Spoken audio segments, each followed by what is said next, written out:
What are you doing? Filming? Pictures of us? Yeah. Can I get your badge number? 0016. Cool. Is it shiny enough for you? It's very shiny, sir. All right. Give me your driver's license, Mr. Fifth Amendment, right? You filming right now? I am. How come? He's got a camera on. He's got a camera on me right now as we're talking. What's up, man?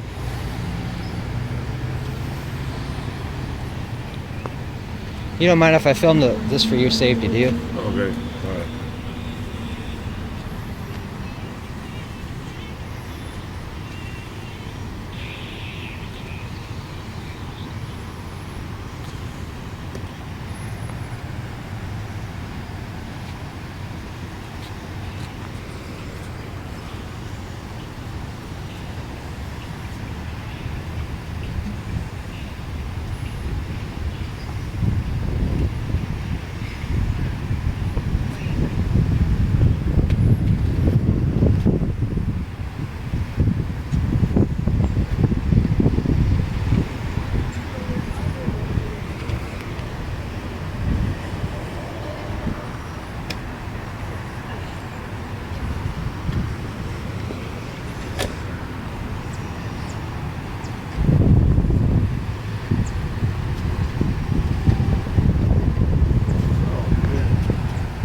What's going on?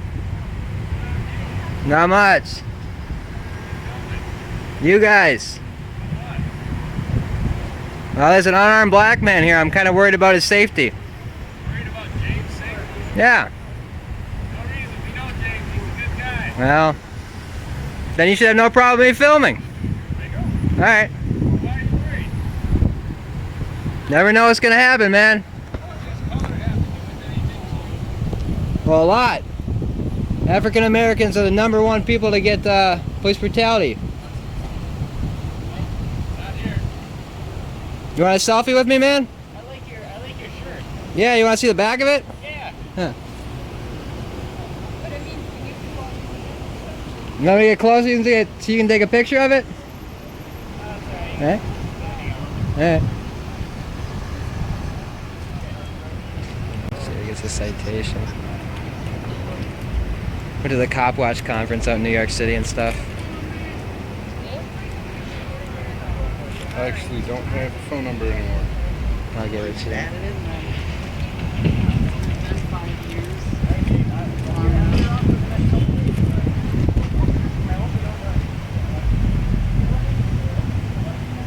At least that's weird. Yeah. They didn't cite him. They said, dude, I thought it was illegal just to be drunk. No. no, it's technically illegal to be walking around with an open container of alcohol.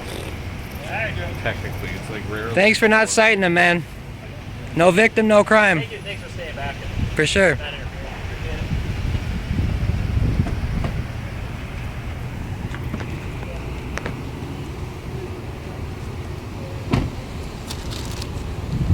He's all happy. I guess I get to keep my beer.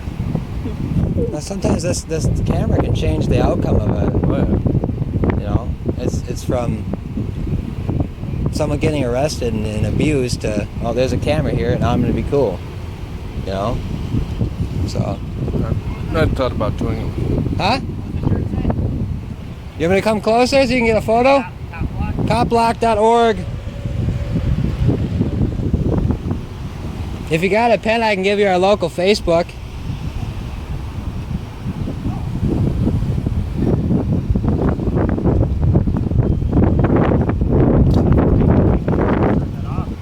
What's that? Are you afraid of like speaking publicly on camera? Well, I'm not going to take anything out of perspective. I just said if you wanted a Facebook, I could give you a Facebook address.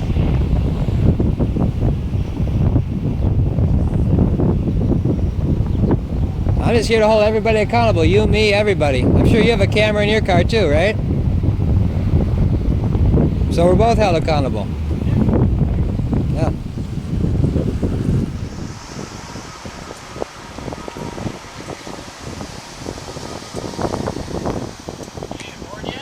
Huh? Are you gonna get bored yet? Well, I'm trying to figure out what y'all are doing. It's an enforcement effort because of all the shootings we've had here and all the problems we've had. Sure, I mean I understand that, but like it's like 2 in the afternoon on a Wednesday. You know, I mean there's. It's all What are you enforcing? Are you enforcing traffic laws or are you enforcing crimes? everything. Quality of life issues. Alright, because I've only seen traffic stops. All that I've seen is revenue generation. What about the guys that I talked to over here? I didn't see a victim there. Is there a victim I can talk to? Was there a violent crime? Is that what you're asking? Well, yeah. Was there any victim? Was he hurting anybody? No, we didn't hurt it. You know, I mean, so what? I don't see a problem with Traffic enforcement is part of it, yes. so okay. So traffic. That's one of the main concerns of the citizens of Maplewood, traffic enforcement. But I mean, it's all I'm seeing is just in this parking lot. There's like 5 squad cars in just one parking lot. That seems like kind of a waste of resources. Do you find that ethical and moral? To waste 5 squad cars worth of time pulling people over for minor traffic violations in a parking lot? Ethical and moral, it's such a subjective term. Well, I mean I don't know what you mean by that. well, I mean, you know, you're sitting out here pulling people over for, you know, having loud music or whatever like that, or Quality of life issues. sure, or not using their blinker or whatever, when there's probably more pressing crimes to be solved in Maplewood. You know, and especially the whole city. I mean, we're talking this one small area, and this is probably about 25% of your police force out here today. You know where our issues are in our city? Some of them, yeah. I've been to a couple of your meetings, your Human Rights Commission meetings and stuff like that. Do you know where they are or what the data is? Sure, yeah. And I mean, this is one of the higher areas, but at the same time, it's 2 in the afternoon on a Wednesday. The issues in this area are usually at club closing or when club's going on, and the club is obviously closed right now. You know, there's no real crimes going on. Just non-violent, Another thing right. that you can believe that or not, because I mean we're not arresting or issuing citations for people doing nothing. Well, I mean, We don't just do it for no reason. You know what I mean? sure, but I mean, you know, like, if you're issuing someone a citation that's going to, you know, the pawn shop to try to pawn something, you just took away their entire money. I mean, a ticket is a big thing, especially in this area. This is a low income area. When you give someone a ticket for, you know, speeding, Do you like when kids are ejected from cars? of course not. Okay. So me stopping a car and a kid not wearing a seatbelt, it'd probably be a good enforcement thing, right? Sure, Okay, that's what happened over there. Okay, just so you know. sure, There's a kid not wearing a seatbelt. right, and Not I a mean, good thing. right, That's an enforcement effort. sure, and And in your words, a good thing to stop somebody for. sure. So, Right, but like a guy drinking a beer. I mean, he's not hurting anybody. He's probably down on his How luck. many contacts have we had with them? Huh? How many contacts have we had with them? Probably quite a few. Me, myself, I don't even work patrol. Me, myself, a large amount. Okay, it's just the quality of life things that look at the big picture, not just the one incident of, you know what I mean? Right. You know, and if there was a victim to these crimes, I would totally agree with you. But there's no victim to certain things. You're looking for violent crimes, then? Is that what you're saying? Well, not necessarily violent, but like any crime with a victim. To me, no victim, no crime. I mean, if nobody's being hurt, then there's no crime. No hurt, like physical or... Physically, if their property's been messed with or stolen, Oh, okay. you know, stuff like that. You know, that entails a victim. Somebody's fear, I guess, what would you consider that? Like if somebody's afraid to come into the parking lot because people are panhandling. Well- Is that to you, is that a victimless crime? Yes, because panhandling is legal, and there's no victim to it. It's okay to go up and ask someone if they can give you money. I have no problem with that. You know, aggressive panhandling is a different story. You know, and I would understand if there was some intervention there. But you know, someone asking you for money, Well, not a problem. the guy over here, he's an aggressive panhandler. He wasn't panhandling at the time though. He was drinking a beer. You know, Yeah. not hurting anybody. Not hurting anybody. He's not physically hurting anybody. Look at the big picture, though. You just. Sure. I know you look at focusing, and I understand why you're here. I understand what you're doing. We're here to try to make, whether you believe it or not, make this area, this part of the city, know that we want to do something about it, that we care, because all of the issues that come walking into it, driving into it. I mean, that's, Yeah, I just hope you think about what you're doing before you issue, citations to low-income people that could be their grocery bill for the entire month. You know, that's what I'm hoping that you do. Roll along with officers. Not yet. Any reason why you haven't? Most police departments won't let me do a ride along. I think probably a good idea. It would be a great idea, but most police departments won't let me do it because I'll ask tough questions to officers, and you know. Yeah, I mean, like I said, I would have no problem taking along, showing you. In one day, you can't see what it's really like for officers, what the community is like. Right. It's hard to see in one day. Of course. I mean, I understand that 95% of your work is pretty boring. It's pretty much sitting and driving around. I understand I that. don't work patrol, so I sit behind the desk. I mean, most of the time, I'm in investigations, so All right. Yeah. I mean, it's I don't get out and do this very right. much. But I'm just hoping that yourself and other officers will think about what you're doing, and I know that the Right. impact it has. well, and think about if the law is moral. I mean, if ketchup was illegal, would you arrest people for possessing ketchup? Yeah. You know? But when we run into, I mean, just I think at times when we have somebody who doesn't have a driver's license, because somebody who gets a ticket, they possibly might not be able to pay for it, correct? Right. So then their license gets suspended, and then they drive and they gotta go do something, they get another ticket, or they get their car towed. So it's just a snowball effect. Yes. And that's what I hope you think about. I mean, a lot of these people are just trying to get to work and live a normal life, and if it's compounded aggression with citations over and over, it's hard for them to get out of that. Yeah. But we also run the ones that they're not going to work. They're not. It's how do we distinguish that? Because people lie to us all the time. Somebody will say, I'm going to work. Well, how do we know? I mean, we can't just pick and choose and try to guess what people's. We have to enforce the law ethically. If one person has a suspended license, we kind of have to do it all along the line. We Right. can't just say, well, you have a job, so I'm going to let you go. Otherwise, that's not ethical. Right. But I mean, it's It's kind of like, well, how can we just keep letting people break the law? Is there a better way to do it? Maybe, but right. I don't know. Well, I want to figure out a better way. Yeah. I don't want to punish people for life circumstances. Right. If there was a better way, I hope you figure it out too. Help us out. Well, I mean, you start off by not enforcing laws that you don't agree with. I mean, And I do. Believe me, I do. okay. Every officer has their own line that they say. There's things I won't stop cars for because is it against the law? Yeah, it is. But I don't.